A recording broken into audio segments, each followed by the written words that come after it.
오늘은 계시록 17장과 18장을 하겠습니다. 우리 계시록 17장 1절부터 5절까지 우리 교독하도록 하겠습니다.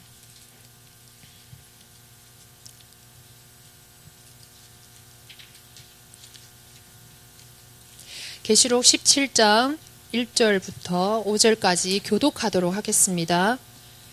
1절 제가 읽고 2절 여러분 읽겠습니다.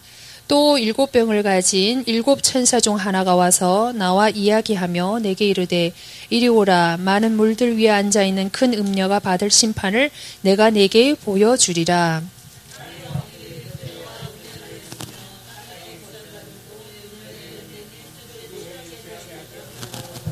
이렇게 그가 영 안에서 나를 광야로 데려가니라. 내가 보니 한 여자가 신성모독하는 이름들로 가득하고 7 머리와 10 뿔을 가진 주홍색 짐승 위에 앉아 있더라.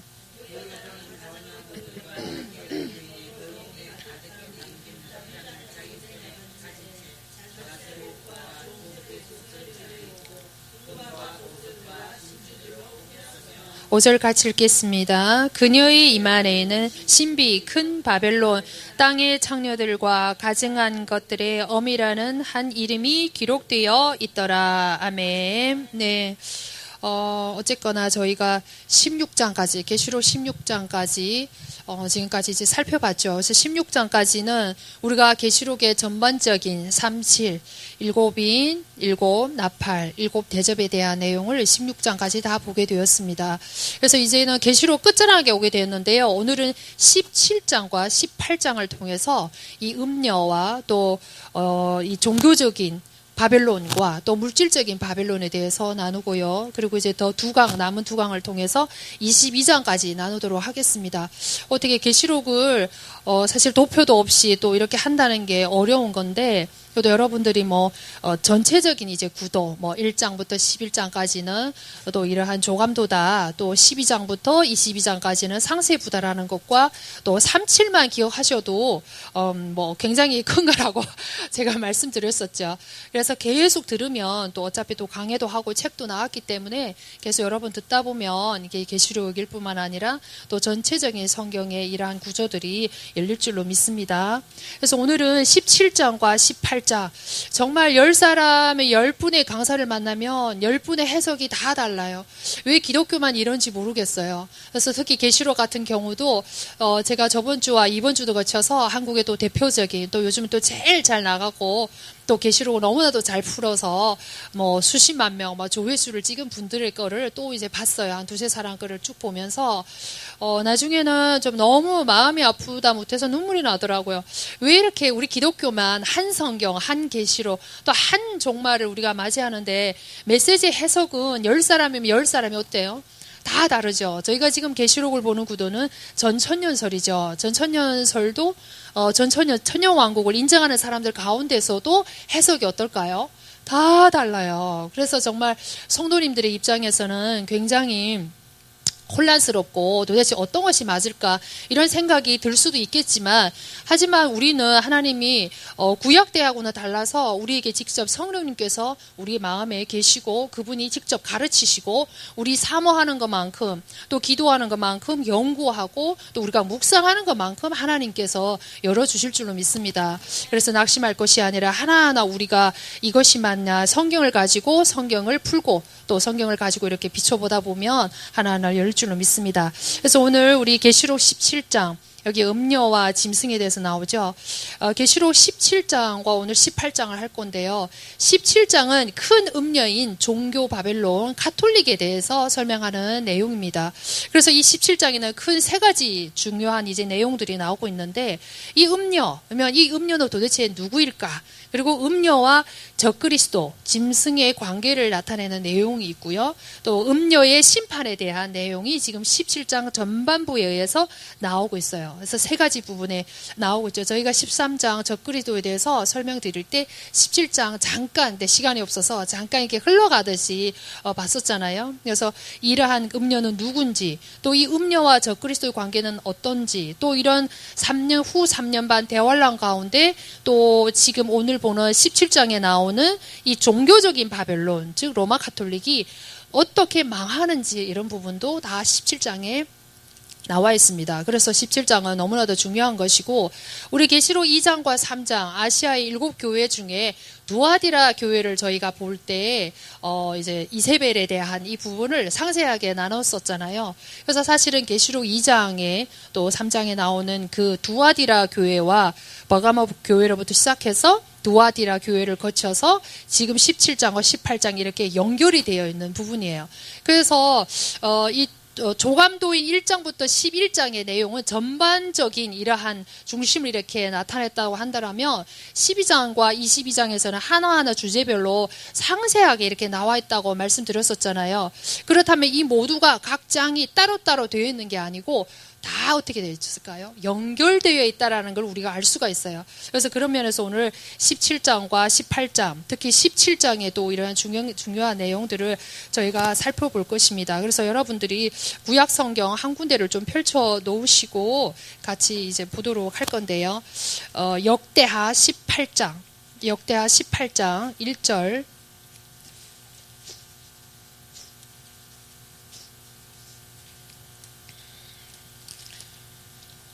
준비한 내용은 많지만 어차피 맥잡기인데 또 맥잡기라고 하면 맥잡기도 아니고 강해도 아니고 아무튼 뭐 또 우리 성도님들 뿐이니까 편하게 이렇게 하는데, 역대하 18장 1절 그쪽에 펼쳐 놓으시고 또 다시 계시록 17장으로 오셨으면 좋겠어요. 17장 방금 말씀드렸다시피 세 주제 가운데 첫 번째 주제인 이 큰 음녀는 도대체 누구일까? 17장 5절을 우리가 한번 보겠습니다. 그녀의 이마에는 신비, 큰 바벨론 땅의 창녀들과 가증한 것들의 엄이라는 한 이름이 기록되어 있더라. 이 큰 음녀의 종교 바벨론, 큰 음녀는요, 이름이 세 가지가 있어요. 신비고 큰 바벨론이고, 또한 이 가증한, 이 땅의 창녀들과 가증한 것들의 엄이라는 이러한 안 좋은 별명을 세 개를 갖고 있죠. 근데 여기서 보는 거는 우리가 음녀라고 했잖아요. 그렇죠? 이 음녀, 즉 다시 말하면 종교적 바벨론이 가톨릭을 지금 말을 하는 거예요. 여기서 나오는 음녀는. 근데 이 음녀는 큰 음녀다. 그래서 17장 5절에 이러한 세 가지 별명을 가지고 있는데, 음녀도 남자에 속하나 여자에 속한가요? 여자에 속하죠. 뭐 우리가 계시록 12장에서 여자가 낳은 남자아이에 대해서 상세하게 배웠었잖아요. 그러니까 여자는 여자인데 바르지 못한, 변질된, 뭔가 더러워진 여자를 음녀라고 하는 거잖아요. 그러니까 17장에서 나오는 이 음녀는 원래는 뭐였을까요? 여자, 원래는 교회였단 말이죠. 근데 교회가 아니고 지금은 변질된, 하나님이, 여자는 하나님이 순결한 여자는 하나님이 사랑하시지만 변질된 음녀는 하나님이 진노하셔서 심판하신다는 걸 알아야 돼요. 그렇죠? 예, 그래서 이러한 부분들을 우리가 보면은 이 음녀도 결국은 어디에서 왔다? 교회에서 왔어요. 이 큰 틀을 볼 때, 외향적으로 볼 때는 교회 같아 보여요. 근데 하나님 보시기에는요, 그 여자가 아니고, 순결한 여자가 아니고 바람난 음녀라는 걸 알 수가 있어요. 그래서 우리가 2장 3장을 볼 때 두아디라 교회가 변질이 되어서 결국은 지금 이제 카톨릭을 만들어냈는데, 카톨릭 예표라고 말씀드렸었잖아요. 그러니까 외향적으로 볼 때는 세상 사람들도 기독교, 야 너희들은 저 천주교에 뭐라 그래요? 뭐 작은 집이다, 뭐 천주교는 큰 집이다, 이렇게 얘기를 하고, 천주교 신자들도 우리한테 뭔가 동생처럼 이렇게 약간 깔보면서 우리한테서 나왔어라는 말을 하고 있지만, 카톨릭과 우리 기독교는 완전히 다른 거예요. 우리 기독교 가운데서도 물론 영적으로 음란한 이런 삶을 사는 사람이 있지만, 하나님 보시기에는 뭘까요? 여자고, 또 카톨릭은 뭘까요? 물론 카톨릭 안에도 하나님이 구원하신 또 순수한 그런 신앙이 있는 사람을 하나님 또 여자를 취급을 하시겠지만, 어쨌거나 교리가 변질이 되고 그 삶이 변질이 된 이러한 음료로 하나님께서 보신다는 것은 우리에게 굉장히 큰 충격일 수밖에 없습니다. 그래서 저희가 먼저 이 음료는 누구일까라는 것을 볼 텐데요.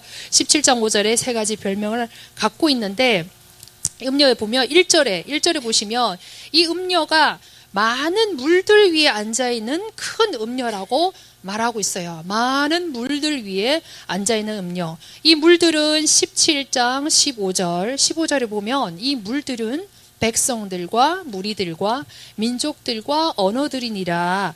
그러니까 이 음료는 많은 물 위에 앉아 있는데 많은 물 위가 백성과 무리와 열국, 즉 이방의 모든 세계들을 가리키고 있어요. 그러니까 많은 나라, 세계의 열방들을 움직이고 있다는 거죠. 그 위에 앉아 있다라는 거는. 그러니까 음료가 사실은 이 세상에서 사탄에게 가장 크게 쓰임받는 존재라고 할 수가 있고, 우리가 2장 3장 할 때 두아디라 교회를 다룰 때 결국 어디에서 출발했다고 했죠? 창세기 10장 11장에 나오는 바벨 탑에서 출발해서 바벨론이 되고, 나중에는 이 계시록에 나오는 이러한 음녀가 됐다, 이제 변천 과정을 이렇게 말씀드렸었잖아요. 그러니까 굉장한 이 땅에서 가장 큰 영향력을 갖고 있고, 또 사탄에게 가장 크게 쓰임 받는 존재라고 할 수 있습니다. 그런 면에서 우리는 사실은 벌써부터 우리 기독교 안에서 이 계시록을 통해서 이러한 음녀의 역사, 그리고 바벨탑, 바빌론의 역사에 대해서 사실 우리가 바싹하게 알고 있었어야 되었는데 그렇지 못한 거에 대해서는 좀 안타깝게 생각하고요. 그래서 어쨌거나 이런 부분들 우리가 마지막 때 잘 알고 있어야 되는 내용인 줄로 믿습니다. 그래서 큰 음녀인 로마 카톨릭, 지금도 이 카톨릭은요, 전 세계의 많은 민족들의 무리 가운데, 특히 지구상에서도 이 종교 가운데서 아마 가장 큰 영향력을 끼치고 있지 않나, 그런 생각을 하고 있고, 전 세계 가운데 정말 어마어마한 성도들을 이제 갖고 있는 거죠, 천주교가. 그래서 이러한 이 많은 나라와 민족과 이방 세계 가운데서 군림하고 있음을 이제 상징하는 표현이 지금 물들 위에 앉아 있어서 그렇게 지배하고 있다라는 것을 지금 말씀을 통해서 보여주고 있어요. 아무리 신비고 또 큰 바벨론이고 땅과 또 창녀들의 모든 집합체인 이 가증한 것들의 엄이고 숨겨져 있으니까 비밀이죠. 정말 알기는 쉽지 않지만 하나님께서 말씀을 통해서 우리에게 알려주시고자 하는 그 선까지는 우리가 알아야 되는 거죠. 그렇죠? 그래서 뭐 음녀든 뭐 적그리스도든 우리가 앞에서 쭉 살펴보다시피 항상 한 주제 한 주제 하나하나가 어떤 사람의 뭐 꿈과 환상을 통해서 우리가 조명을 받는 게 아니고 성경을 통해서 아무리 큰 비밀이라고 할지라도 하나님 열어주시는 데까지 알 수 있는 줄로 믿습니다. 그래서 이 많은 이 세상의 땅들의 왕들과 죄악된 관계를 맺고 있고, 지금도 우리가 눈에 보이지 않는, 너무나도 뒤에서 보이지 않은 이 흑암 가운데서 이 전 세계를 정말 지배하고 있는 이 로마 카톨릭의 악함에 대해서는 사람들이 잘 알까요? 모를까요? 잘 몰라요. 다 속고 있어요. 그렇죠? 그래서 우리가 겉면만 보고 이렇게 판단할 것이 아니라 말씀을 통해서 잘 조명하고 알아야 될 줄 믿습니다. 그래서 이 교회는 사실은 오직 누구하고만 관계 있어야 되냐? 오직 하나님하고만 관계 있는 게 교회예요. 그래서 교회는 하나님하고만 관계가 있어야 되고, 하나님하고만 그 관계가, 좋은 관계가 늘 유지돼야 되는 게 교회인 거예요. 교회는 세상하고 어떤 관계가 있으면 될까요, 안 될까요? 안 되죠. 제가 옛날에 그 싸이라는 가수가 막 나왔을 때 말춤 추는 그 춤을 교회에서 금방 따라해가지고 가사만 탁 바꿔가지고 교회에서 막 말춤 추고 그 곡을 그대로 따라서 막 불렀잖아요. 그래서 지금 교회는 사실은 세상의 문화를 정복하기보다는, 앞서서 이끌기보다는 세상의 문화에 동조하고 문화를 어떻게 하죠? 따라가는 모습을 너무나도 많이 보고 있어요. 그래서 교회는 세상하고 절대 타협할 수도 없는 것이고, 또 교회하고 어떤 관계가 있어서도 안 되고, 또 교회의 더러운 이 밖에, 세상 밖의 물들이 교회 안에 스며드는 순간 교회는 뭐가 될까요? 음녀가 될 수밖에 없는 거예요. 그래서 우리가 한 사람 한 사람, 우리 한 사람 한 사람이 교회이기 때문에 우리 또한 음란하지 아니하도록 자신을 또 지켜야 될 줄을 믿습니다.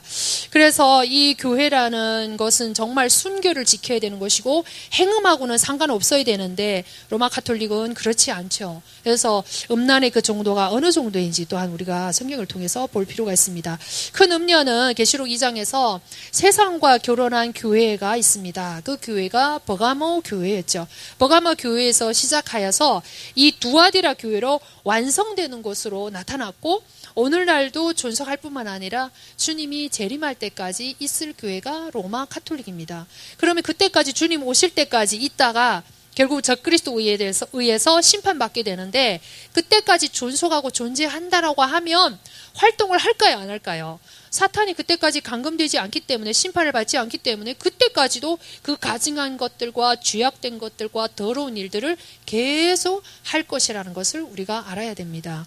그래서 분명히 이 교회, 이 조직적인 또한 로마 가톨릭은요, 조직적인 종교 체계를 갖고 있어요. 그렇죠? 로마 가톨릭의 종교 체계는 우리 기독교처럼 이게 복잡하지 않아요. 사실은 그 교황이라는 한 사람을 통해서 얼마나 결속력도 강하고 사실 한 사람 그 교황이 뭐 대통령보다도 더한 존경을 받고 대한민국에 제가 알기로 몇 년 전에도 왔었죠. 교황이 왔을 때 뭐 어마어마했죠.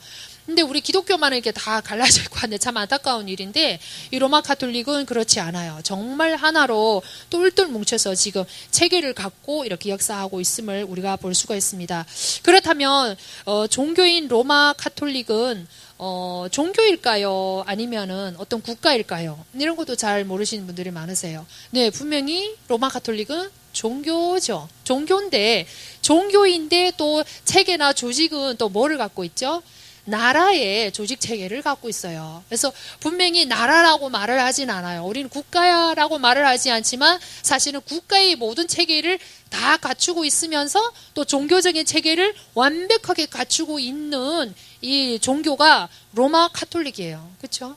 그래서 로마 가톨릭은 우리가 알다시피 전 세계에 모든 나라에 대사가 다 있어요. 그렇죠? 로마 가톨릭은 모든 나라에 다 대사를 다 두고 있고 또 로마 교황청이라는 게 있어가지고 모든 지배를 거기에서 어떻게 해요? 다 하고 있다는 걸 우리가 알 수가 있습니다. 그리고 모든 국가들하고도요 외교 관계를 다 맺고 있습니다. 어떤 종교라고 한다면 이러한 일들을 할 수가 없는 것인데, 그러니까 종교 체계를 갖춘 어떤 국가처럼 이렇게 지금 군림을 하고 있는 상황을 우리가 알 수가 있습니다. 그래서 이 로마 교황청은 독재자 무솔리니 아시죠? 무솔리니와 협약을 통해서 바티칸시를 이제 독립으로 시작한 그 인정받는 그대로부터 지금까지 오늘날까지 계속 이렇게 이루고 있고 그 영향력은 쇠퇴하지 않고 있음을 우리가 볼 수가 있습니다. 로마 가톨릭은 정말 국가라고 직접적으로 본인들이 말은 하지 않지만 이러한 굉장한 국가만이 할 수 있는 일들을 계속 그런 형태를 가지고 하고 있는 것을 우리가 볼 수가 있습니다. 그래서 로마 가톨릭은 종교 국가라고 말을 할 수가 있습니다.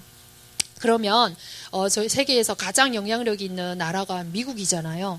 그러면 미국만큼이나 못지않게 영향력을 갖고 있는 게 사실은 뭘까요? 이 로마 가톨릭이에요. 그렇죠? 그리고 또 극진한 그 로마 가톨릭의 교황은 정말 극진한 대우를 받는 모습을 우리가 알 수가 있습니다. 그래서 전 세계에서 정말 국가 그리고 종교 국가의 이런 통치 체계를 갖고 있으면서 또 전 세계 자기의 백성들을 수많은 사실은 가장 많은 교인 수를 이제 무슬림 쪽이 이슬람교가 제일 많다라고 하지만 제가 볼 때는 아마 이 로마 가톨릭이 제일 많지 않나 그런 생각을 해요. 그러면 얼마나 많은 사람들이 지금 그 음녀 아래에서 멸망으로 치솟고 있음을 우리가 알 수가 있습니다. 그래서 이러한 부분들을 우리가 알 수가 있고요. 그러면 우리 성경 다시 돌아와서 17장 2절을 볼 텐데요. 2절, 17장 2절. 땅의 왕들이 그녀와 음행하였으며 땅의 거주자들도 그녀의 음행의 포도주에 취하게 되었도다. 이렇게 나오고 있죠. 이 말씀은 우리 그 18장, 계시록 18장 보시겠습니다. 18장 3절에 보시면은 거기에도 모든 민족들이 그녀의 음행으로 인한 진노의 포도즙을 마셨고 땅의 왕들이 그녀와 음행하였으며 여기까지 지금 로마 가톨릭 즉 종교적 바벨론을 지칭하고 있는 똑같은 내용인 거예요. 근데 이제 18장에는 큰 바벨론이라고 해서 이게 음녀인 로마 가톨릭 종교적인 로마 가톨릭을 말하는 게 아니고 물질적인 이 바벨론을 말하고 있는 건데 거기에도 어떻게 해요? 지금 섞여져 있거든요. 그래서 어쨌거나 영적으로 아주 음행하고 그 음행의 포도주를 또한 사람들에게 세상 사람들 왕들뿐만 아니라 수많은 사람들에게 그들의 교리와 악습과 수많은 이런 것들을 것들을 통해서 그 사람들을 미혹하게 하고 취하게 한다라는 사실을 우리가 알 수가 있습니다. 그래서 이 음녀가 땅에 거하는 자들로 하여금 그 음행의 포도주, 즉 가톨릭의 잘못된 그 교리와 거기서 나오는 관습을 통해서 수많은 사람들을 취하게 만들고 영적으로 취하게 만들어서 진정한 하나님을 알아보지 못하도록 한다는 사실을 우리가 알아야 돼요. 창세기 19장에 보면 그 롯이 나오죠. 롯이 나오잖아요. 소돔 고모라가 멸망하고 나서 롯이 두 딸과 거하면서 결국은 두 딸이 술을 아버지를 먹여가지고 결국 아들 둘을 낳았잖아요. 모압과 암몬이라는. 거기서 보면 아버지가 술에 취해서 딸들하고 같이 잠을 자게 되는 거잖아요. 정말 끔찍한 일이지만 이러한 사건들은 결국 벌어졌고 그 성경에 보면은 아버지가 딸들이 눕고 일어남을 안다 모른다? 몰랐더라. 저는 그것도 이해가 안 돼요. 아무리 술이 취해도 어떻게 그 정도까지 한 번도 아니고 두 번씩이나 그렇게 그 정도로 이렇게 타락할 수 있을까라는 거를 우리가 이해는 안 되지만, 근데 그 사건을 통해서 하나님은 우리에게 보여주는 것이 있어요. 정말 영적으로 우리도 그 음란의 이러한 포도주에 취하게 되고 그러면 자기가 이게 눕고 일어남을 어떻게 해요? 알지 못할 정도로 거기에 빠져들어서 결국 멸망으로 닿게 된다는 사실을 우리가 알 수가 있습니다. 그래서 이 음녀인 이 로마 가톨릭의 이 교리와 이 모든 것들은 정말 이 땅에 있는 수많은 사람들 미혹해 하고요. 음행의 포도주로 이렇게 취하게 할 뿐만 아니라 계시록 2장에 잠깐 가보시겠습니다. 계시록 2장 두아디라 교회에 나오는 이런 부분을 우리가 알 수 있을 텐데요. 21절에 보면 2장 21절에 내가 그녀에게 그녀의 음행을 회개할 기회를 주었으나 그녀가 회개하지 아니하였으므로, 그러면서 20절에 나오죠. 내가 너를 책망할 것이 몇 개 있는데 이세벨이라는 그 여자를 용납하고 그 여자가 자기를 여대언자라 하며 내 종들을 가르치고 꾀어 음행하게 하고 또 우상들에게 희생물로 바친 것들을 먹게 하는도다. 지금 현존하는 로마 가톨릭은 세상의 왕들과 세상 사람들만 미혹하고 그 악한 교리 가운데 빠지게 할 뿐만 아니라 교회 내에서 여기서 뭐라고 그러죠? 누구를 꾀했다고 하나요? 내 종들을 가르치고 그랬죠. 내 종들을 가르치고 꾀어 음행하게 하고. 그럼 여기서 말하는 내 종들이라는 건 누구죠? 하나님의 종들이잖아요. 하나님의 종들, 지금 가르치는 교사, 가르치는 목회자, 이런 사람들을 꾀어서 음행하게 하고 또 우상들에게 희생물로 바친 것들을 먹게 한다는 사실입니다. 그래서 세상에서만 이렇게 영향을 끼치는 게 아니고 교회 내에 하나님의 종들이라고 얘기를 하고 있어요. 하나님의 종들에게까지도 잘못된 이런 교리를 가르치고 있다는 사실은 정말 놀라운 일이 아닌가요? 그렇죠? 그래서 사실은 이 로마 가톨릭은 우리는 아마 잘 연구를 안 하면 잘 모를 거예요. 또 주시하지 않으면 교회 내에서 이 목사님들 가운데서 또 지금 한국 교회만 보더라도 일어나는 일들을 보면은 이것이 어떻게 흐름이 지금까지 흐르고 있는지를 너무나도 잘 알 수가 있습니다. 그래서 방금 2장 20절에 보듯이 정말 교회에 하나님의 종들까지도 꿰고 또 영적으로 음란하게 만들고, 그러면 영적으로 음란하다는 건 교리만 잘못됐을 뿐만 아니라 육적으로도 어떻게 될까요? 반드시 음란으로 이렇게 가게 되는 부분을 우리가 볼 수가 있습니다. 그래서 역대하 18장 1절을 아까 우리가 펼쳤었잖아요. 그 부분을 잠깐 보시겠습니다. 역대하 18장 1절 보시겠습니다. 네. 아까 계시록 2장에서 두아디라 교회에 이세벨이라는 이러한 교리가 결국은 지금 말하고 있는 종교적인 바벨로인 17장에 나오는 음녀가 가진 음란의 이러한 교리인 거잖아요. 그래서 이 교리가 무엇인지 우리가 잠깐 살펴볼 필요가 있습니다. 역대 18장 1절에 보면 한편 여호사밧이 많은 재물과 명예를 소유하였고 아합과 인척 관계를 맺었더라. 그렇게 나오고 있습니다. 우리가 열왕에 대한 이런 역사를 배우지를 않아서 아마 잘 연구를 안 하신 분들은 잘 모르실 거예요. 우리가 알다시피 솔로몬 이후에 이스라엘이 몇 개 나라로 쪼개졌죠? 2개 나라로 쪼개졌잖아요. 근데 남유다와 북이스라엘로 쪼개졌어요. 그래서 북이스라엘은 10개 지파가 하고 남유다에는 2지파만, 유다 지파와 베냐민 지파만 이렇게 형성이 되는 걸 우리가 알 수가 있잖아요. 근데 31명 왕 중에 정말 하나님의 손가락에 꼽힐 정도로 선한 왕은 몇 명 없었어요. 근데 우리가 왜 이 계시록 17장, 18장 로마 카톨릭을 다루면서 이러한 부분을 봐야 되는지 우리가 알아야 되는 것입니다. 말씀드렸다시피 정말 창세기에서 그 바벨탑으로부터 하나님을 대적하는 니무롯으로 시작하여서 그것이 발전이 되어서 나중에는 바벨론이라는 나라가 나오고, 그 바벨론이라는 나라가 하나님의 백성들을 포로로 삼았죠. 그러다가 그것이, 그 바벨론은 결국 하나님의 예언대로 무너졌지만, 그 국가 체계는 무너졌지만 그 하나님을 대적하는 그 정신은 무너질까요? 사탄이 살아있기 때문에 결코 무너지지 않는다는 겁니다. 그래서 그 사상이 결국은 어디로 침투해 들어왔을까요? 교회 내부로 침투해 들어와서, 분명히 로마 카톨릭의 예표인 두아디라 교회에 들어와서 그 사상이 누구를 물들게 한다죠? 아까 내 종들을 가르치고 물들게 하고 음란하게 만들고, 심지어 롯처럼 영적으로 눕고 일어남도, 지각도, 분별력도, 모든 감각까지도 어떻게 했죠? 다 잃어버리게 만들었다는 겁니다. 그래서 오늘 18장 1절에 나오는 이 여호사밧은 남유다 쪽에 하나님께서 어마어마하게 축복하신 그러한 선한 왕이었어요. 그래서 그 앞부분에 여러분들이 17장을 쭉 보시면, 역다 17장에 보시면은 이 여호사밧이 3절, 17장 3절에 보시면, 주께서 여호사밧과 함께 하셨으니 이는 그가 자기 조상 다윗의 처음 길들로 걷고 바알들에게 구하지 아니하며 오직 주 자기 하나님 아버지의 하나님께 구하고 그분의 명령들 안에서 걸으며 그 행위를 따르지 않았더니, 하나님께서 5절에 보니까 그가 많은 재물과 명예를 소유하였으며, 6절 주의 길들 안에서 그의 마음이 고무되매 또한 그가 유다에서 산당들과 작은 숲들을 제거하였더라. 하나님이 너무나도 이 여호사밧을, 이 선한 왕을 기뻐하셔서 엄청난 재물들을 주시고, 그래서 18장 1절에 보니까 여호사밧이 많은 재물과 뭐를 소유했더라? 이 명예를 소유하였어요. 정말 남유다를 통해서 우리가 알다시피 누가 탄생하셨나요? 그리스도. 그래서 북이스라엘은 망해도 어떤 면에서는 좀 큰 영향력이 없을지 몰라도, 이 유다는 망하면 어떻게 되나요? 그리스도가 오지를 못해요. 그러면 주님의 이 초림 때에 우리가 이 사탄의 역사, 즉 이세벨의 이러한 이 바벨탑의 사상들, 바벨론의 이러한 사상이 어떻게 언약 안으로, 또한 교회 안으로 침투해 왔는지는 정말 우리가 알아야 될 부분입니다.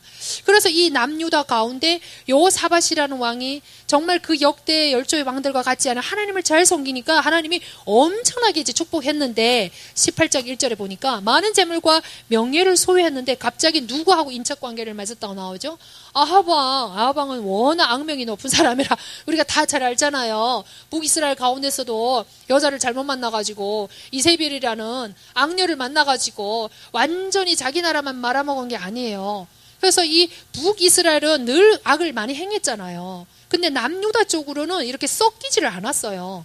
근데 교회도 마찬가지예요. 세상하고 섞이는 그 동시에 어떻게 될까요? 이제 망하는 길로 가는 거죠. 그래서 여기서 보니까 많은 재물과 명예를 소유했을 때 갑자기 북이스라엘에 있는 아합의 딸하고 자기 여호사밧, 자기 아들하고 뭐를 시키는 거죠? 결혼을 시켜요. 그래서 하나님이 보시기에는 굉장히 뭐죠? 악한 겁니다. 그래서 결혼을 시켜서 어떻게 됐을까요? 이 아합 왕의 딸 아달랴죠. 아달랴하고 이 여호사밧의 아들하고 결혼을 시켰는데, 이 아합 왕의 집안에 이세벨이라는 여자가 들어와가지고, 우리가 알다시피 엘리의 시대에 바알을 섬기는 850명하고 막 대결을 하는 장면이 나오잖아요. 여자 한 명이 우상에, 귀신에게, 사탄에게 잡히니까요, 전 이스라엘 나라가 어떻게 되죠? 초토화되는 모습을 우리가 알 수가 있습니다. 그럴 뿐만 아니라 또 이 악한 것도 열매를 계속 맺는다는 걸 알아야 돼요. 그냥 가만히 있질 않아요. 우리가 손으로 정복하고 다스리듯이 사단도 자기의 사람을 통해서 계속 자기 영역을 어떻게 할까요? 확장시키고 분명한 목표를 가지고 역사한다는 걸 우리가 알 수가 있습니다. 그래서 이 아합왕 이세벨 때문에 망했잖아요. 자기 주권도 없어요. 자기 생각도 없어요. 그냥 모든 걸 다 누구한테 물어봐요? 이세벨에게 다 물어보고 온 땅에다 바알의 선지자들과 또 이런 산당들 짓고 그렇게 해서 나라를 초토화하다가 딸을 갑자기 또 여호사밧이, 그렇게 선한 왕이고 그렇게 정신적으로 영적으로 깨어있던 왕이 갑자기 아합 왕의 아달랴하고 결혼을 시키면서, 이 아달랴가요 남유다의 가문에, 이제 예수님이 오실 그 가문에 이제 교회 안으로 침투해서 나중에는 이 아달랴가 어떻게 됐을까요? 다 죽였어요. 다 죽였어요. 여호사밧 여기 17장 18절에 보겠습니다. 여기 18장 역대하가 보신 거기서 18장 나중에 이제 예후를 통해서 하나님께서 이 아합 왕의 집안을 이제 망하게 하는데요. 아무튼 여기 18장 19장 여러분들이 이렇게 쭉 보시면 결국은 남유다에 와서 다윗의 이 후손 완전 그리스도가 올 이 모든 가문을 다 죽였어요.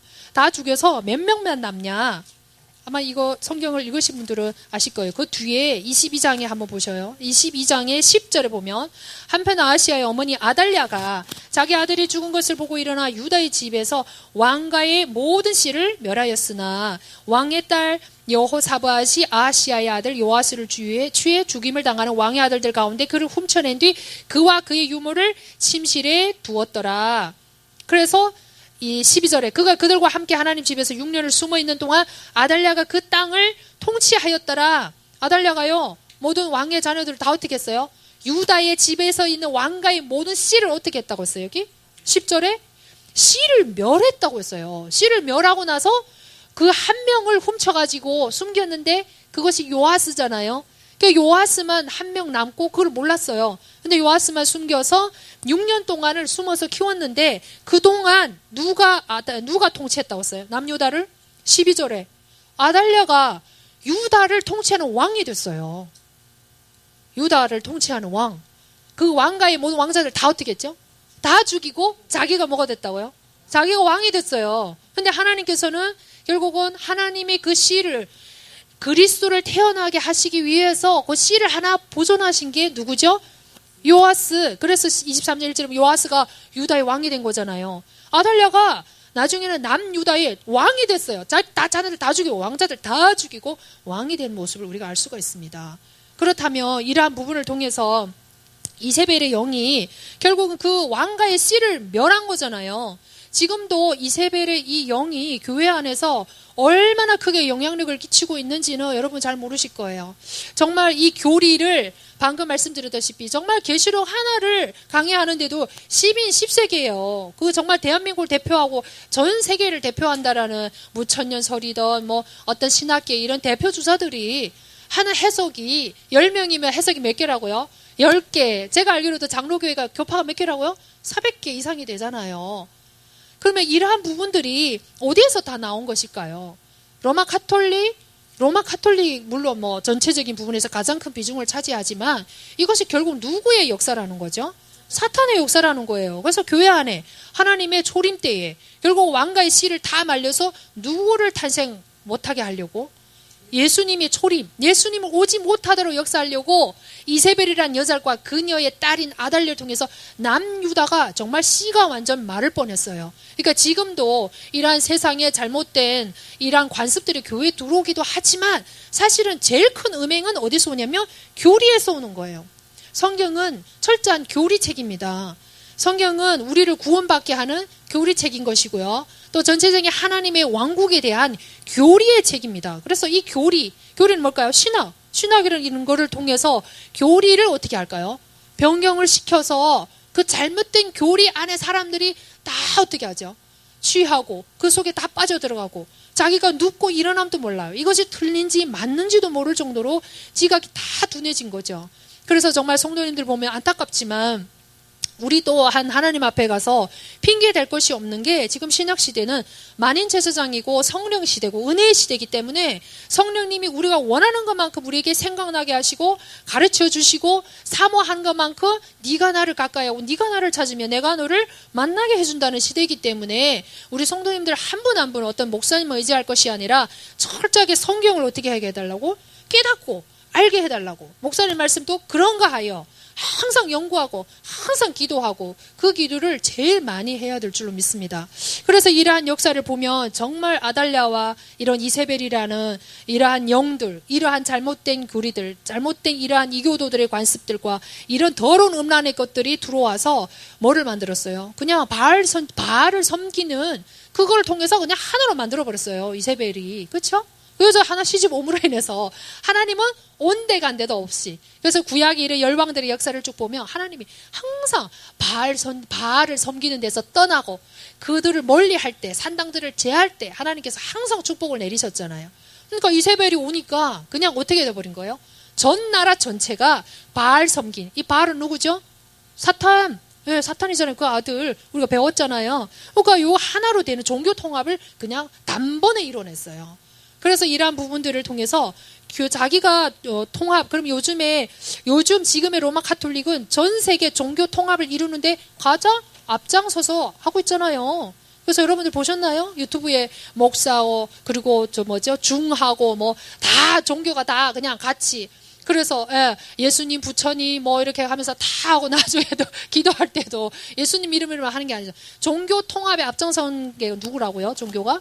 로마 카톨릭. 옛날부터 그랬다고요. 이세벨의 영이 들어온 이 로마 카톨릭이요. 그래서 결국은 종교 통합을 이루면 누구를 사실은 종교 통합이라는 게 서로 종교 너도 나를 수용하고 나도 너를 수용함으로 하나가 돼서 우리가 서로 잘 지내자. 서로가 다 신임을 인정하자. 나 유일한 신임을 다 구원이 있으면 인정하자. 이렇게 나가는 좋은 것처럼 보이잖아요. 근데 결국은 뭐만 핍박하는 줄 아세요? 뭐만 변질되는 줄 아세요? 세상의 어떤 종교도 세상의 어떤 교리도 다 하나가 될 수 있어요. 왜냐하면 세상의 통치자가 사단이기 때문에 사단으로 나온 것이 10,000가지 100,000가지라도 다 하나가 될 수 있어요. 왜냐하면 사단에서 다 나왔으니까. 근데 유일하게 어떤 종교하고도 타협할 수 없는 게 유일한 진리고 유일한 길을 말하는 게 기독교뿐이에요. 그래서 기독교는 세상하고 절대 타협할 수 있다 없다. 우리를 독선이라고 말하는 게 아니에요. 우리는 진리 있는 그대로 말하는 거예요. 하나님 만나는 길도 유일한 길이고 구원자도 하나이고 진리도 하나이기 때문에 있는 그대로 우리가 믿는 거잖아요. 그래서 종교 통합을 이루게 되면 하나님 앞에 심판받는 건 누구밖에 없을까요? 교회밖에 없어요. 그래서 교회는 유일한 하나님의 진리인데 그거를 변개를 시키면 심판받는 건 교회밖에 없거든요. 그래서 반드시 교회가 핍박받게 되어 있는 거예요. 이 종교 통합으로 가게 되면. 그렇죠? 그래서 지금 전 세계 아마 여러분들은 그 유튜브로 요즘 잘 나와 있으니까 보면 반유대 사상하고 반기독교 사상이 지금 완전 고조로 달한 주님의 재림 전이잖아요. 그러니까 이것이 가장 크게 지금 치닫고 있는 지금의 상황입니다. 그래서 유대인들도 그 어느 때보다도 나치 그 히틀러 때보다도 못지않게 전 세계 가운데 하나님의 그 백성이 이스라엘 백성들을 지금도 죽이고 있고 핍박하고 있고 하나님의 교회인 성도들을 그 어느 때보다도 순교자의 수가 가장 많은 차는 때가 지금이고 마지막 후 3년 반의 대환란 때 완전 피교를 찍고 주님이 오시는 거죠. 그래서 이러한 부분들을 우리가 이때부터 늘 있었다는 걸 알 수가 있습니다. 그래서 결국은 뭐를 할까요? 권력을 조종합니다. 이세벨이 어떻게 했어요? 아하바 꼼짝 못했어요. 그렇죠? 권력을 완전히 교회 안에서 좌우지하게 됩니다. 그래서 교회 안에 우리가 가만히 보면 세상에 너무나 많은 것들, 이 교황을 중심으로 해서 하나가 되는, 교회도 목사를 중심으로 한 교리, 한 진리로 하나가 되는 것은 좋은데 어떤 그것이 변질된 것이 이렇게 막 사람이 이렇게 군림하게 되면 어떻게 될까요? 그거는 결코 하나님이 기뻐하시는 거 아니죠. 그래서 권력을 조종하면서 결국 뭐 어떤 기준들이 예를 들면 장로를 세우더라도 기준이 제가 볼 때는 세상적으로 성공하고 돈 많은 사람들 먼저 장로를 세우잖아요. 그렇죠? 돈 없고 신실하고 과부 둘에 돈 내듯이 그런 헌신자를 먼저 세우는 건 잘 못 봤어요. 일단은 뭐 또 엘리트고 돈도 많고 뭐 젠틀하고 뭐 이런 분들을 먼저 세우는 거잖아요. 기준이 교회 안에서도. 그렇죠? 그래서 이런 부분들. 그러면 어떻게 될까요? 다윗의 이 자손들 완전히 씨를 말리게 했던 인구 감축입니다. 그래서 지금 인구 감축을 해야 하네요. 우리가 알다시피 한국도 어떤 뭐 코로나19로 죽는 사람보다 백신 맞아 죽은 사람이 더 많잖아요. 3,000명 정도. 그래서 결국은 교회가 세상의 말을 위주로 따라가다 보면 먼저 죽는 게 누군지 아세요? 교회의 성도입니다. 그래서 제가 한문을 이렇게 쓰면서 말씀 못 드리는 게 너무나 안타까운데 이 한문을 보면 노아시대에 결국 그 후손들이 만든 거잖아요. 그래서 한문만 딱 봐도 금방 복음을 깨달을 수가 있어요. 이 귀머거리, 귀가 이렇게 안 들리는 그거를 귀가 먹었다라는 단어가 용자 아시죠? 사탄의 용에다가 밑에다가 귀 이자예요. 그래서 용의 말을 들으면 이 용의 말에 귀를 기울이면 뭐가 된대요? 귀머거리가 된대요. 그런 의미들이 쫙 다 있는 거예요. 그래서 지금도 이 사탄의 교리를 받아들임으로 인해서 거기에서 죽어가는 사람들이 엄청 많다는 사실입니다. 그래서 우리가 경계를 해야 되는 거야. 알아야 또 경계를 할 수 있는 거잖아요. 그래서 우리가 방금 살펴보다시피 정말 예수님의 초림 때에도 사탄이 이렇게 교회로 침투해 들어오고 하나님의 절대적으로 변개할 수 없는 그 남유다까지 침투해서 어떻게 역사했는지를 우리가 보게 되었습니다. 다시 계시록 17장으로 돌아가셔서요. 그래서 이 큰 음녀는 지금도 포장해서 사람들을 미혹하고 있고 교회 안에 들어와서 주의 종들을 미혹해서 결국은 하나님의 유일한 진리인 교리를 변개시켜서 사람들에게 지각도 없고 분별력도 없이 그대로 소경이 소경을 인도하는 식으로 가는 시대가 지금이라는 것을 우리가 알 수가 있습니다. 그래서 이 6절을 보겠습니다. 17장 6절을 보면 또 내가 보매 그 여자가 성도들의 피와 예수님의 순교자들의 피에 취하였으므로 내가 그녀를 보고 크게 놀라며 이상히 여겨. 우리 가톨릭의 우리 역사를 봤지만 그 속사도 시대 이후에 결국 교리가 어떻게 됐죠? 유일한 예수님만이 구원이다라는 그 교리가 변개가 됐어요. 그 수많은 이교도들을 전도한다라는 미명하에 타협을 한 거죠. 그 교리를 타협을 해서 세상 사람들의 모두 야 이세벨이 뭐 어떻고 마리아 뭐 어떻고 다 뭐가 있다? 지금 정부 통합도 그렇잖아. 다 구원이 있다 없다? 다 구원이 있어. 너무 그러지 마. 그러니까 우리 기독교가 핍박받고 미움을 받는 거야 라고 이렇게 받아들임으로 인해서 어떻게 됐을까요? 받아들인 결과 종교 통합을 이루고 화평을 이루고 화목하기를 원해서 손을 잡았는데 살려뒀나요? 죽였나요? 우리가 알다시피 천주교가 교리를 완전 바꾸면서 7천만 이상의 예수 믿는 사람들 죽인 역사가 그대로 지금 피해 흔적이 남아있는 거잖아요. 그래서 제가 중국 사람이기 때문에 잘 알지만 모태똥에 의해서 인류 역사상 사람을 가장 많이 죽인 사람이 모태똥이죠. 8,500만, 더 많기는 1억 2천까지 보는 사람이 있는데요. 그 다음 누굴까요? 로마 카톨릭입니다. 가장 많은 성도들을 죽였어요. 그래서 우리는 천주교에 대해서 빠르게 알고 성경에서 뭐라고 말하는지를 그 사람들한테 명확하게 어떻게 해야죠? 선포해야 됩니다. 그 사람들 모르고 있는 거예요. 그래서 이러한 부분들을 우리가 알 수가 있는 거죠. 그렇다면 우리가 두 번째 볼 부분이 있습니다. 아까 두 번째 보면 음녀와 짐승 적그리스도의 관계를 본다고 말씀드렸었죠. 여기 보면 3절에 보면 한 여자가 신성 모독하는 이름들로 가득하고 7 머리와 10뿔을 가진 주홍색 짐승 위에 앉아 있더라. 이 여자 로마 카톨릭이 10뿔을 가지고 주홍색 짐승이 누구죠? 적그리스도 위에 어떻게 됐죠? 위에 앉아있더라고 했어요. 그래서 우리는 지금의 흘러가는 상황들을 잘 예의주시할 필요가 있어요. 13장 적그리스도가 어떤 인물일 거라는 거를 우리가 말씀드렸었잖아요. 근데 이 적그리스도는 누구하고 지금 상관이 있다고 했어요? 로마 카톨릭. 그래서 처음에는 이 로마 카톨릭이 누구 위에 앉았어요 지금? 적그리스도를 어떻게 한다는 걸 알 수가 있어요? 조종한다는 걸 알 수가 있어요. 그래서 이 적그리스도가 처음에는 이렇게 막 조종을 하는데 우리 16절 보겠습니다. 내가 본 10뿔 그 짐승 위에 있는 이것들이 그 음녀를 미워하여 그녀를 황폐하게 하고 벌거벗게 하며 그녀의 살을 먹고 그녀를 불로 태우리라. 이 땅이 없어지는 주님이 오시는 날까지 로마 카톨릭이 통해서 사탄이 그렇게 역사하는 반면에 마지막 이 로마 카톨릭은 누구를 통해서 멸망하냐면 적그리스도에 의해서 멸망해요. 처음에는 적그리스도를 막 어떻게 했다고요?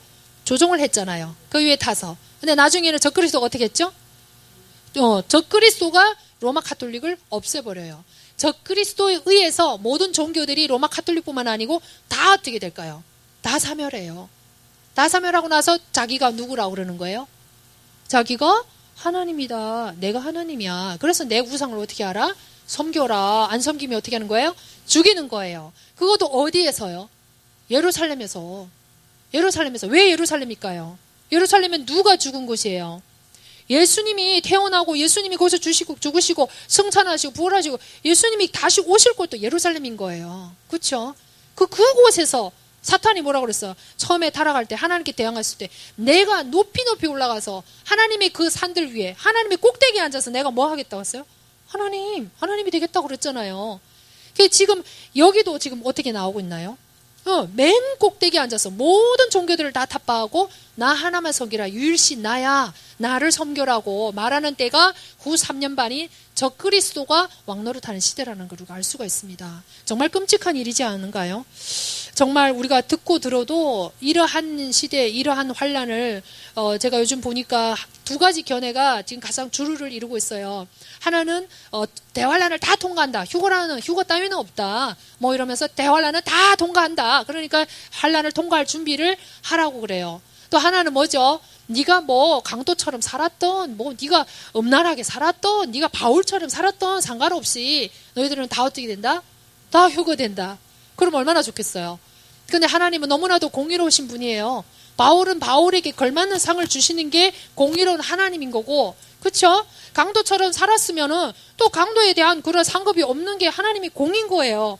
근데 다 올라가든지 다 통과한다라고 그렇게 가르치고 있고, 오히려 이러한 휴거가 있고 첫 열매가 있다라는 사람들을, 성도들을 미혹하는 사람이라고, 그 틀린 거를 너무나도 강하게 얘기하니까 사람들이 틀린 것도 너무 확신 있게 얘기하며 진리인 것처럼 어떻게 할까요? 다 받아들이는 거예요. 그래서 제가 보면서 야, 너무나도 안타깝구나. 정말 우리 성도님들은 어느 정도 하나님께 기도하고 지각을 열어달라 기도하고 있고, 정말 깊은 통찰력이 없으면 다 넘어갈 수밖에 없구나. 자기 입맛에 맞는 대로 갈 거 아니에요.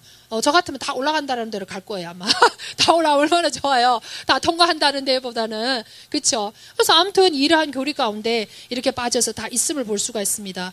그래서 이 음료, 결국은 적그리스도, 하나님께서 악한 자도 악한 날에 쓰신다고 하셨잖아요. 그 악한 자를 통해서 누구를 심판하는 거예요? 이 악한 적그리스도를 통해서 이 음녀인 로마 가톨릭을 하나님께서 심판하시고, 나중에 또 누구를 심판하죠? 나중에 또 적그리스도도 산채로 그냥 하나님께서 심판한다는 걸 우리가 알 수가 있습니다. 세 번째는 그래서 음녀의 심판이 나오고 있습니다. 우리 14장 한번 보겠습니다. 14장. 네. 14장 밑에 후반부 8절에 보시면, 다른 천사가 뒤따르며 이르되 저 큰 도시 바벨론이 무너졌도다 무너졌도다. 이는 그녀가 모든 민족들에게 자기 음행으로 인한 진노의 포도즙을 마시게 하였기 때문이더라. 지금 우리가 살펴보는 것은 종교적인 바벨론인 큰 음녀인 로마 가톨릭과 18장의 물질적인 로마 제국에 대한, 물질적인 바벨론인 로마 제국에 대한 이 내용을 보고 있는 거잖아요. 근데 여기서 바벨론이 무너졌는데, 무너졌다라는 말이 몇 번 나오고 있죠? 2번 나오고 있죠. 무너졌도다 무너졌도다. 14장 8절. 그리고 우리가 18장을 보겠습니다. 18장 2절에 보면 그가 우렁찬 음성으로 힘차게 외쳐 이르되 저 큰 바벨론이 무너졌도다 무너졌도다. 그 뭐가 무너졌다는 거죠? 이 종교의 바벨론인 로마 카톨릭, 이 종교 이것만 무너지는 게 아니고 로마 제국인 물질로서 이 세상을 미혹하고 하나님 종들을 미혹했던 물질적인 바벨론, 이 두 개가 무너지기 때문에 2번 어떻게 나오는 거예요? 무너졌도다 무너졌도다 이렇게 나오는 것을 우리가 볼 수가 있습니다. 그래서 이러한 우리가 부분을 보면서 정말 이 14장에 나오는 부분은 우리가 알다시피 대환란이 끝자락이 아니잖아요. 초반부에 뭐가 무너지죠? 초반부에 로마 가톨릭이 무너지는가 하면은 또 결국은 이 18장에 나와서 물질적 바벨론은 결국 후반부에, 대환란인 후반부에 가서 망하게 된다는 것을 우리가 알 수가 있습니다. 이런 삼위부를 통해서 우리가 이런 부분을 아시면 될 것 같아요. 그래서 지금 17장에 쭉 나오죠. 결국은 그 가운데 적그리스도를 이렇게 쭉 보면 9절에 보면 여기에 지혜 있는 생각이 있으니 그 7머리는 그 여자가 앉은 7산이더라. 또 7왕이 있는데 5은 망하고 하나는 있으면, 이거 저희가 살펴봤잖아요. 적그리스도라고 말씀드렸었잖아요. 그리고 적그리스도가 누가 권세를 주죠? 사탄이 이제 권세를 주면서 그 모든 사탄과 네로의 영과 박해하는 그 모든 능력을 갖추고 나중에 이렇게 역사하는 이런 모습을 보게 되는데, 결국은 이 음녀인 로마 가톨릭과 결탁해서 뭔 일을 못했겠어요. 지금도 여러분 아시나요? 로마 가톨릭은 지하에서 애기들도 지금 뭐 드리고 있는지 아세요? 인신제사를 하고 있어요. 네. 우리가 제일 존경하는 테레사 수녀, 그 사람은 아동 파는 애들을 파는 거를 가장 많이 한 사람이에요. 근데 우리는 다 모르고 있잖아요. 지금 애들 한국에만 해도 제가 한 2만 명으로 1년에 실종된다고 그래요. 그럼 아프리카 못 사는 나라는 더 이상 말할 것도 없고, 이건 음모론이라고 하는데 음모론 제발 좀 음모론이라 좀 그만했으면 좋겠어요. 사탄이 살아있다고 한다면 기독교인들은 왜 그렇게 음모론이라는 말을 그렇게 잘 믿는지를 모르겠어요. 영적인 세계에서 일어나는 것들이 다 실제고 사실이라고 한다면 사람을 죽이고 사탄이 오는 것은 사람을 어떻게 한다고 했어요? 도둑질할 뿐만 아니라 멸망하게 하려 함이라 그랬잖아요. 지옥만 끌고 갈 뿐만 아니라 이 땅에서도. 왜 후대들을 그렇게 했을까요? 이 성경의 역사만 보더라도 계속 누구를 죽였어요? 우리 12장 살펴볼 때 남자아이들 막 나일강에 죽이고 계속 죽였잖아요. 그렇죠? 그래서 지금도 우리가 후대들을 마음을 품고 기도해야 될 것이, 사단이 완전 후대를 다 어떻게 할까요? 우리가 그 간증도 들었었잖아요. 지금 한국이 인구 출생률도 제일 낮다고 했잖아요. 그렇죠? 그러니까 이러한 잘못된 사상들이 교회에 들어오다 보니까 영적으로 일어나는 거에 대해서는 눈이 어두워지니까 분별을 못하는 거예요. 다 음모론이가 거짓이고 막 그렇지 않다는 식으로 얘기를 하고, 그래서 우리가 잘 분별해야 될 줄 믿습니다. 그래서 이러한 부분들을 우리가 잘 아시면 될 것 같고요. 그래서 결국은 하나님에 의해서 이 마지막으로 심판받는 게 이제 이 바벨론, 물질적인 바벨론과 종교 로마 카톨릭, 즉 사단이 마지막에 심판받으니까 그런 거죠. 그렇죠? 그래서 18장 넘어가도록 하겠습니다. 시간상 관계로 저희가 18장은요, 정말 물질적인 이제 바벨론인데, 후반부에 대한 책이 아마도 한 1년 걸리면 어차피 이제 나올 건데요. 여러분들도 영상도 참조하시면 좋으실 것 같아요. 그래서 18장은 물질적 바벨론, 즉 나중에 적그리스도가 이렇게 나옴으로 인해서 로마 제국이 다시 부활하게 됩니다. 옛날 로마 제국은 모든 길이 다 어디로 통했죠? 로마로 통했었잖아요. 정말 어마어마해요. 지금의 로마 카톨릭의 중심부도 어디에 있죠? 바티칸시, 로마에 있는 거잖아요. 그러면 로마가 한 시대는 제국이었고 전 세계를 다 제패했었고 전 세계의 모든 우상들이 다 거기였죠. 모여있죠. 그럼 지금의 로마시, 이 로마도 전 세계 관광객들이 어마어마하게 모여드는데 그곳은 다 무슨 곳일까요? 다 바알에게 숭배했던 신전들과 그런 우상들이 가득한 곳이 어딜까요? 로마예요. 로마. 그러면 로마 제국의 그러한 우상들을 지금도 섬기고 있을 거 아니에요. 사람들 관광 오는 게 뭐하러 오겠어요. 하다 관광한다고 사진만 찍고 그냥 보고 지나가는 게 아니에요. 하다못해 복 달라고 동전 하나라도 던지더라고요. 다 절하고. 그렇죠. 그래서 여기 18장에 2절에 보면 그녀가 마귀들의 거처가 되고 모든 더러운 것들의 영의 요새가 되며 모든 부정하고 미움받는 새의 집이 되었도다. 새라고 하니까 마태복음 13장 생각나시죠? 새의 집이 됐대요. 새가 뭘까요? 마귀가 깃드는 장송거잖아요. 그게 모든 미움받는 새의 집이 됐대요. 그래서 3절에 보니까 결국 그 뒤에 후반부 땅의 상인들과 그녀의 넘치는 사치로 말미암아 부유하게 되었도다. 그래서 4절에 보니까 경고를 하고 있어요. 내 백성은 너희는 그녀에게서 나와 그녀의 죄들에 참여하라 하지 말고 그녀가 받을 재앙들을 받지 마라. 예레미야 51장 45절에도 똑같이 얘기하고 있어요. 지금 빨리 바벨론에서 어떻게 하라고 그래요? 돌아서라고. 두아디라 교회도 뭐라고 했을까요? 그 음행에서 회개하라. 회개하지 않으면 내가 큰 환란에 던지겠다라고 얘기를 했잖아요. 그러니까 바벨론을 이러한 것들을, 잘못된 교리들을 알면 거기서 우리 교회도 빨리 어떻게 해야 될까요? 돌아서는 게 맞는 거예요. 회개하도록 하나님이 촉구한다는 모습을 알 수 있습니다. 그래서 이 8절에 보니까 여기 18장에 나오는 부분도 역시 이제 세 부분으로 나눠져 있어요. 상고, 사치, 세력, 치부, 뭐 이런 상품들 이런 게 다 물질적인 거를 말하고 있는 거잖아요. 그래서 이 18장에서는 큰 바벨론 성도 이제 멸망할 건데 물질로서 이 세상을 미혹하고 있고 또 이 세상의 왕들과 이런 악한 짓을 했던 이 물질적 왕국이 멸망하는 모습을 뒤에 이제 보고 볼 수가 있는데요. 그래서 여기서도 세 부분으로 얘기를 하고 있어요. 그러면 어떤 사람들이 이들과 타협했는지 한번 보겠습니다. 9절 그녀와 더불어 음행하며 호화로이 살던 땅의 왕들이 그가 탈 때에 나는 연기를 보고 그녀로 인해 슬피 탄식하며 그녀로 인해 애통할 것입니다. 어쨌거나 8절에 보니까 그녀가 완전히 어디에 탄다 했어요? 불에 탄댔어요. 마지막 시는 무슨 심판이다? 불 심판이다. 불로 아무튼 뭐 전쟁이든 전쟁도 불인 거잖아요. 아무튼 불에 의해서 망할 때에 이 땅의 왕들이 통곡한다고 그랬어요. 그러니까 이 로마 카톨릭뿐만 아니고 부활한 이 로마 제국, 지금도 수많은 관광객들뿐만 아니라 수많은 악한 짓을 하는 물질로서 사치와 이런 부분들을 하는 이 바벨론이 망할 때 땅의 왕들이 하나님의 심판에 의해서 망하는 그 로마를 보고 어떻게 한다고 했어요? 슬피 운다. 왜 울까요? 자기하고 그 사람하고 상관없으면 뭐가 손해보는 게 없으면 애통할까요? 그렇지 않겠죠. 그래서 이러한 뭔가 결탁해서 수많은 이제 악한 일들을 벌리고 돈을 벌고 물질을 왔다 갔다 할 수 있습니다. 후반부 보시겠습니다. 18장 뒤에 보면 11절 13절에 보시면 그들이 상품 거래한 것들이 나와요. 그래서 여기 보면 금과 은과 12절 보석과 진주와 고운 아마포와 자주색 옷감과 비단과 주옥색 옷감 뭐 모든 향목 그리고 매우 값진 나무와 노과 쇠와 내리석으로 만든 온갖 그릇이고 13절에 보니까 뭐 향료도 나오고 유황도 나오고 쭉 나오다가 후반부에 보니까 짐승들과 양들과 말들과 병거들과 노예들과 사람들의 혼이라 그렇게 나왔어요. 심지어 팔다가 나중에 뭐도 팔아요? 사람을 팔아요. 우리가 너무나 잘 알아요. 역사 가운데 로마 카톨릭은 그 연옥서를 만들어가지고 사람들의 그 결국은 뭐를 산 거예요? 혼. 그 사람들이 다 돈으로 샀잖아요. 자기 친척이 누가 죽었어. 그럼 돈으로 지금 그 혼을 사고 막 사람들을 결국은 그 혼을 판 거잖아요. 혼을 팔아서 돈을 이렇게 혼을 다시 전국으로 올려준다 그래가지고 이제 돈을 팔아가지고 그렇게 뭐 벌어가지고 어떻게 했죠? 그 교황 레오 10세 때 그 화려한 베드로 성당을 지은 거잖아요. 그래서 뭐 이런 바벨론만 사람을 팔았나요? 지금 시대는 우리 자신이 우리를 팔아요, 그냥. 창녀들은 자신을 안 파나요? 우리는 우리를 안 파나요?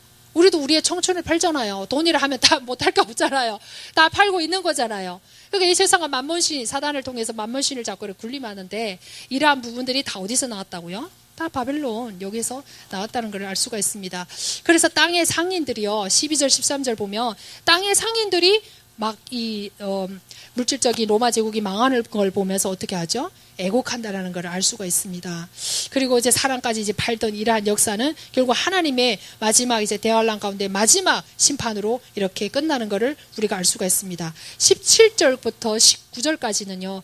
이 땅의 상인들입니다. 여러분 이렇게 보시면 15절 이것들을 팔던 상인들, 그 그녀로 인해 부자가 된 자들이 그녀가 받는 고통을 두려워하므로 멀리 서서 슬피 울고 통곡하며 상인들이 막 그녀로 인해서 원래는 부자가 됐었죠. 이런 팔지 못할 거 악한 온갖 지금 무역들이 그래서 우리 기독교 안에서도 정말 장사하시고 이러시는 분들이 결코 어떻게 하죠? 깨끗하게 해야 되는데 믿음이 있어야 깨끗하게 할 수가 있겠죠. 그렇지 않으면 이 물질적인 바벨론에 의해서 다 물이 들어서 어떻게 되는 거죠? 다 부정적인 이런 물질을 벌 수밖에 없는 거죠. 그래서 이 선장들, 선객들, 지금 해상무역 이런 게 엄청 발달해 돈이 엄청 많이 왔다 갔다 하잖아요. 다 누가 연루되어 있다고요? 바벨론, 결국 로마 제국하고 이렇게 되어 있음을 우리가 볼 수가 있습니다. 연루되어 있음을. 그러면 결국은 이 바벨론이 망할 때 누가 기뻐하는지 한번 보겠습니다. 바벨론 심판을 누가 기뻐할 거예요? 20절 보겠습니다. 너 하늘아 너희 거룩한 사도들과 대언자들아 그녀로 인해 기뻐하라. 하나님께서 너희를 위하여 그녀에게 원수를 갚으셨느니라. 누가 기뻐할까요? 거룩한 사도들과 대언자들과 성도들이 기뻐하겠죠. 우리 계시록 5장에서 그 순교자들의 피에 대한 신원의 기도를 드렸었잖아요. 그거로 인해서 하나님이 자연 환경을 치시다가 나중에 사람에 대한 대환란을 이제 하나님이 재앙을 내리셨잖아요. 결국 이 땅에 있는 이 사단의 거처가 되고 사단이 쓰는 이러한 바벨론이 무너짐으로 인해서 기뻐하는 것은 교회와 교회 성도와 순교자들이라는 것을 알 수가 있습니다. 그래서 바벨론이 결국은 바다에 던져진 뭐와 같다고 했어요? 여기? 후반부에 21절부터 쭉 보시면 맷돌과 같다고 그랬어요. 그래서 22절에 보니까 다시는 맷돌 소리가 들린다 안 들린다? 결코 다시는 들리지 아니하리라. 그래서 우리가 지금 교회 안에서 부패한 모습을 보면서 너무 안타까워할 필요는 없어요. 왜냐하면 미혹당할 자는 결국 어떻게 될까요? 미혹당하는 것이고 경건치 못하는 자들은요. 결국 경건치 못하는 길로 갈 것이고 배도하는 자는 결국 배도하는 길로 어떻게 하는 거예요? 가는 거예요. 그렇다고 우리가 방관하고 아무 말도 하지 말고 격려하지 말고 가르치지 말라는 얘기가 아니에요. 다만 우리가 할 부분은 최선을 다해서 하지만 그 사람이 받을 결과는 그 사람이 어떻게 하는 거예요? 그냥 자기 행한 행위대로 받는 거예요. 그래서 마지막 시대는 우리가 이 사탄으로부터 오는 이 땅의 결국은 종교를 통해서 특히 교회를 통해서 역사 안에 이런 부분들을 보면서 우리가 물들지 않을 뿐만 아니라 처음에 하나님이 주신 언약을 굳게 잡고 주님이 오신 날까지 지키는 것이 급선무이고 또한 우리의 주변에 있는 형제들과 또 수많은 이런 미혹 가운데 빠져나오지 못한 자들을 격려하면서 살려야 되는 것이 우리 시대의 사명이 아닌가 싶습니다. 그래서 이러한 부분들을 우리가 또 감탄하게 살펴봤는데요. 이런 부분들을 보고 여러분들이 더욱더 깨어서 기도하시고 또 분별하시고 더욱더 전도와 선교와 또 이러한 부분에 힘쓰는 저와 여러분 됐으면 좋겠습니다.